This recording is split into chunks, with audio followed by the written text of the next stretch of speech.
Fala pessoal, aqui quem fala é o Vini, sejam bem-vindos a mais um vídeo e este é mais um vídeo de resultados, dessa vez para repassar cada um dos resultados do UFC, Alex Perez versus Matheus Nicolau. Tivemos muitos brasileiros nesse card, então bora lá, começando com a categoria peso leve. Tivemos o Gabriel Benítez contra o Mareshat, quem venceu foi o Mareshat na decisão dividida, uma luta com bastante volume ali de golpes, uma luta legal, né? Não foi sensacional, mas já começou bem ali, né? Não é um card que chamava muita atenção também, então não esperava muito, né? Mas começou bem. Depois, categoria peso mosca, Ivana Petrovic contra Liang Na. Aqui quem venceu foi a Ivana Petrovic, venceu por finalização no terceiro round, com 1 minuto e 29. A Liang Na não consegue vencer uma luta no UFC. É incrível, tá aparecendo Daniel Miojo. E tá numa fase ali que eu não sei se você vai continuar com ela, não tem muita qualidade. Teoricamente ela é boa nas finalizações, mas não consegue nem nessa área finalizar e vencer. Então, né, uma luta foi legalzinha de assistir até, mas não tem muito nível ali as duas, né? Então aqui o entretenimento até que foi ok, até que foi divertido ali ver o que tava rolando e tal, mas ainda mais porque eu tava apostando, então deixa um pouco mais divertido, mas realmente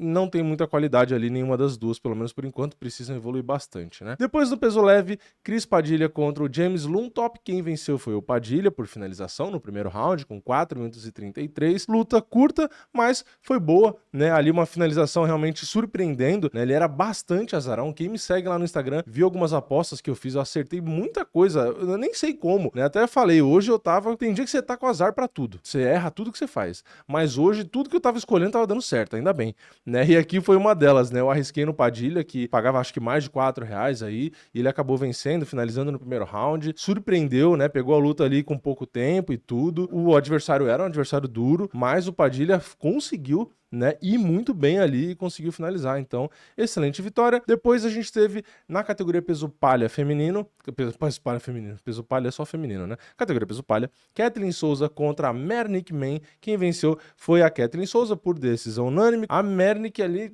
cara, nem parece do mesmo nível, sinceramente. Eu acho que se a brasileira tivesse errado menos, dava até pra ter acabado com a luta e nem ter precisado ali dos juízes, né? A Mernick é bem limitada, mas enfim, luta mais ou menos também. Na próxima luta, categoria peso pesado, tivemos o brasileiro Caio Machado enfrentando o Donteil Mayes. Quem venceu, infelizmente, não foi o brasileiro, foi o Donteil Mayes por decisão unânime. Conseguiu ali um knockdown, né? Ele conectou um pouco menos de golpes, mas conseguiu ser mais efetivo, né? Como eu disse, conseguiu knockdown, conseguiu golpes duros ali, conseguiu colocar pressão, enfim, acabou impressionando mais e acabou tendo a vitória na decisão, né? Depois, no peso leve, o Austin Hubbard enfrentou o Michal Figlak e quem venceu foi o Austin Hubbard na decisão unânime. Luta boa, tá? Aqui uma luta bem movimentada, queda, trocação, bastante atividade, né? Os dois ali ligados na tomada, gás infinito, 15 minutos de luta, 15 minutos frenético, né? Não teve muito tempo de espera, muito estudo, não. Aqui os caras foram pra trabalhar mesmo, então uma luta bem legal. Depois, peso galo, Vitor Henry enfrentou o brasileiro Rani Arria. O Rani era muito azarão e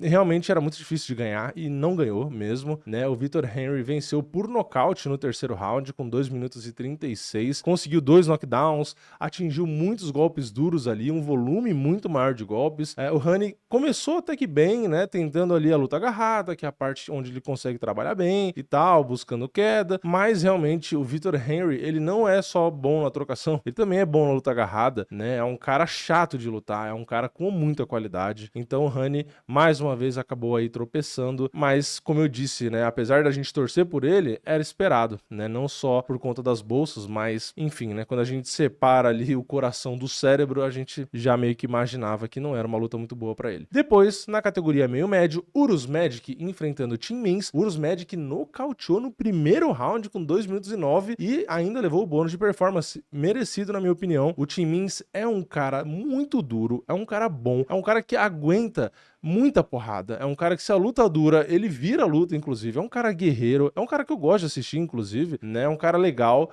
mas ele não aguentou aqui, né, o Urus Magic chegou aí, né, na categoria, cara, com muita pressão, né, ele achou um upper ali no Tim Means que cara, não deu pra continuar, né? Nem tinha tomado muito dano ainda, e ainda assim o Timins não aguentou. Então, Urus Magic mandou bem demais, era favorito já nas bolsas, então, de certa forma, era esperada a vitória, né? Mas nocaute no primeiro round realmente surpreendeu. Depois, no peso pena, tivemos o David Onama enfrentando o Jonathan Pearce. Quem venceu foi o David Onama na decisão unânime. Luta legal também, movimentada. Jonathan Pearce buscando luta agarrada, aplicou muitas quedas, tentou finalização. Só que o David Onama não é besta no chão, né? Se defendeu muito bem. Várias vezes ali ele conseguia inverter e ficar ele ali por cima.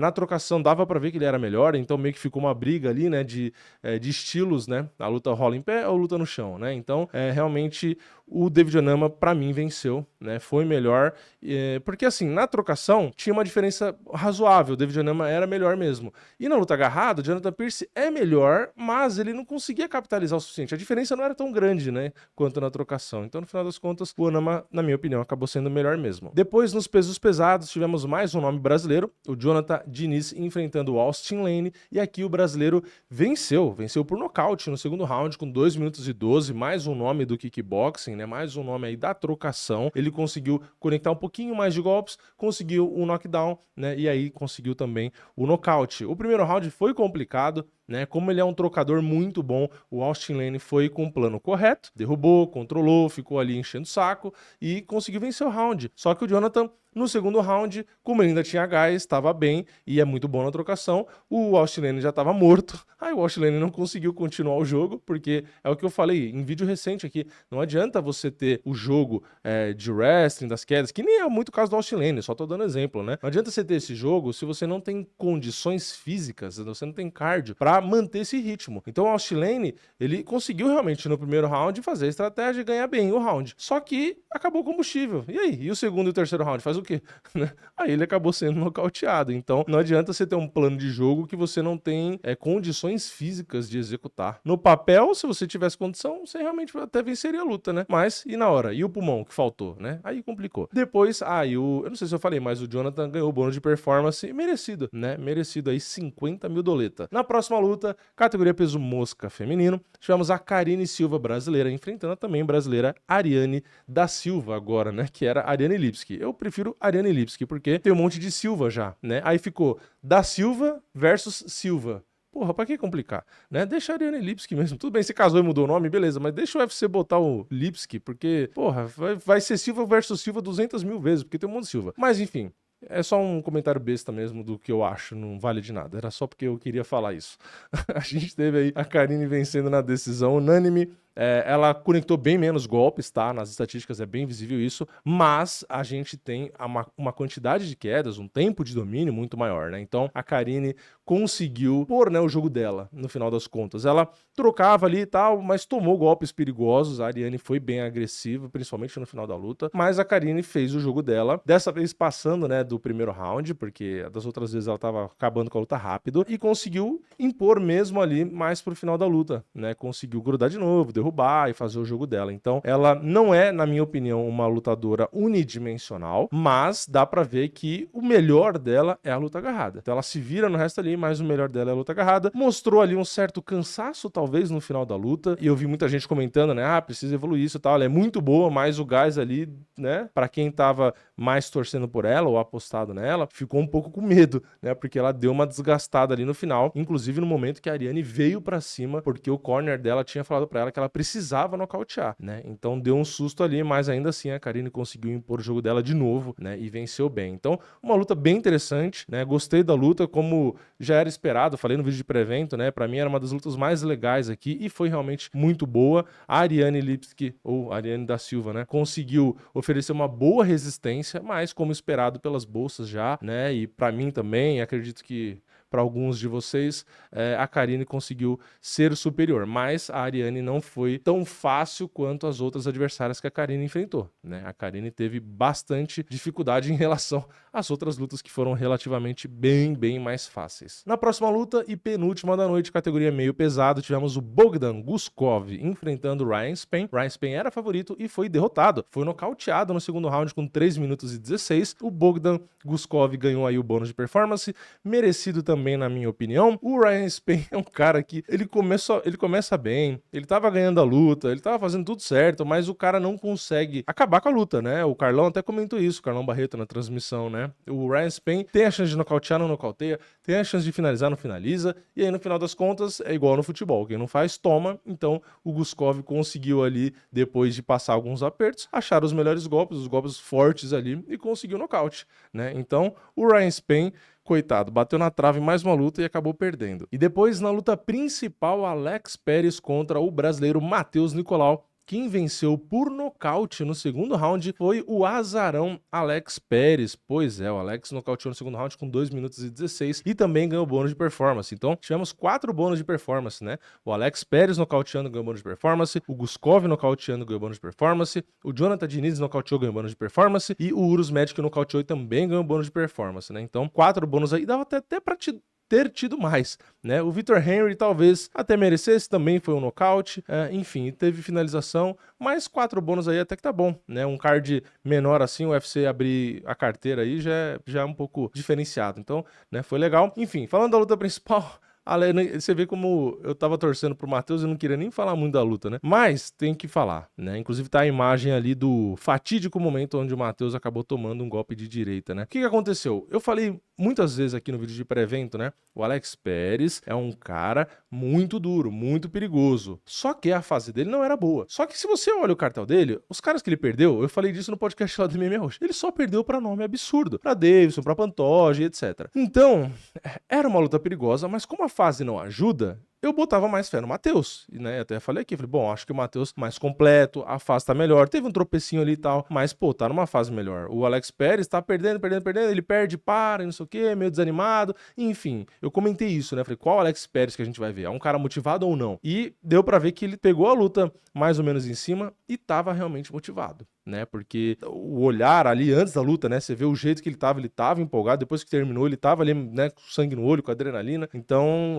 realmente não tava só pra cumprir tabela, como a gente achava que podia estar, né? E aí o que aconteceu? O primeiro round, inclusive, foi um round duro, mas provavelmente o Alex Perez venceu, tava andando pra cima, tava soltando golpes rápidos, com muita potência, ele tem mão pesada, né? Então é um cara que tem uma boa base de wrestling, mas quando precisa trocar a porrada ali, ele bate forte, ele é rápido. O Matheus também tava bem, né? Como eu falei, foi um round equilibrado. Provavelmente o Alex Perez venceu, mas tava ali, assim, ainda mais em Las Vegas, num momento que só Deus sabe, né, o que os juízes iam marcar. Só que a gente vai pro segundo round e a gente continua tendo ali algumas trocas de mão ali, né, no box e tal, os dois muito rápidos, muitos golpes fortes. E em determinado momento, o Alex Perez acerta um cruzado, meio que já pega mais ou menos assim no Matheus, o Matheus já dá uma assustada, começa meio que ir pra próximo da grade e tal, o Alex vai de novo, e o Matheus, em uma sequência que o Alex estava colocando, fez aquela guarda um pouco mais de boxe, né, uma mão no rosto e outra mão mais no corpo, e usando o ombro ali pra bloquear, o ombro, o cotovelo, o antebraço e tal, né, e deu até que certo, nos primeiros golpes da sequência, ele conseguiu bloquear, só que em determinado momento, né, justamente nesse momento que tá aqui atrás, esse braço que o Matheus tava ali meio que no corpo, bloqueando com o ombro, com o cotovelo e tal, depois que ele bloqueou, o rosto dele acabou ficando exposto em um dos momentos. E como a sequência do Alex Perez foi grande e não acabou, o cruzado de direita pegou justamente no momento em que esse braço esquerdo, como não estava na guarda tradicional, com a mão no rosto, né, porque ele estava usando o ombro, o antebraço, o cotovelo e tal, acabou achando espaço e, é um cruzado no segundo round, com a potência no 200%. Aí pegou no queixo, não adianta. Você pode ter a melhor absorção de golpe. Pegou limpo um cruzado ali na curta, é muito difícil absorver, né? Aí o Matheus não apagou 100% assim, pelo menos se apagou, apagou de olho aberto, né? Porque ele caiu sentado, olhando assim meio pro nada, bem grog, mas tava de olho aberto. Pode ser que tenha, né? Tava de olho aberto, mas às vezes não tava ali, né? Enfim, pode ser que tenha apagado mesmo de olho aberto, não sei, né? Só sei que ele ficou totalmente desconectado ali. É realmente uma cena impressionante, né? Na frente do corner, né? A namorada no corner ali acabou vendo ele nocauteado de novo. Não é muito gostoso, né? Mas os dois são lutadores, faz parte do esporte. Infelizmente aconteceu. É isso que dá graça pro esporte. Por mais que o cara que a gente goste tenha perdido aqui nesse caso, o elemento surpresa é o que faz a gente querer assistir, né? Então, por mais que a fase não seja do Alex Perez melhor que a do Matheus, acontece, né? Então, as surpresas que dão graça, né? Se a gente já soubesse tudo também, não ia ter graça. Mas, enfim, a gente fica um pouco... Eu, né, particularmente, porque era a chance do Matheus estar ali na ponta, né? Infelizmente, acabou sendo derrotado. Aliás, não só ele, né? Tivemos também outras derrotas aí de brasileiros, mas, enfim, o Brasil ficou mais ou menos no card. Então é isso. Tivemos boas lutas, né? Para um card que eu não esperava quase nada, tivemos, na minha opinião, um card muito bom. Tá? Eu acho que vale aí um 7 no card, tranquilo, tá? Não acho que... Mais que 7 é exagero, mas acho que o 7 vai tranquilo, não precisa nem forçar pra ser um 7. Então, gostei, né? Como eu falei, muitos nocautes, muitas finalizações. Tem sempre aquela, né? Uma luta ou outra ali que você não sabe nem porque que tá no UFC, né? E tal. Mas, no geral, gostei do card. O horário também ajudou bastante. Claro que se o Matheus tivesse vencido, né? E tal, enfim, né? A gente ia ficar um pouco mais feliz e talvez com uma nota maior, não sei. Mas acontece como eu falei, né? Enfim, é o esporte. Triste, né? Eu tava achando que a luta ia durar 25 minutos, né? Então, eu acho que o susto também foi esse, né? Eu achava que a luta, que os dois iam meio que se equivaler em tudo, né? E a luta ia durar, mas o Alex Perez, quando acerta as pedradas, é embaçado, né? Infelizmente, o punch dele, ainda mais no começo da luta, é complicado. Mas é isso, comenta a sua opinião aqui embaixo, o que você achou do card, o que você achou da performance de qualquer um dos lutadores aí. Não esquece de deixar o seu like, de se inscrever no canal, de ativar o sininho, e eu vejo vocês na próxima. É nóis, valeu, falou!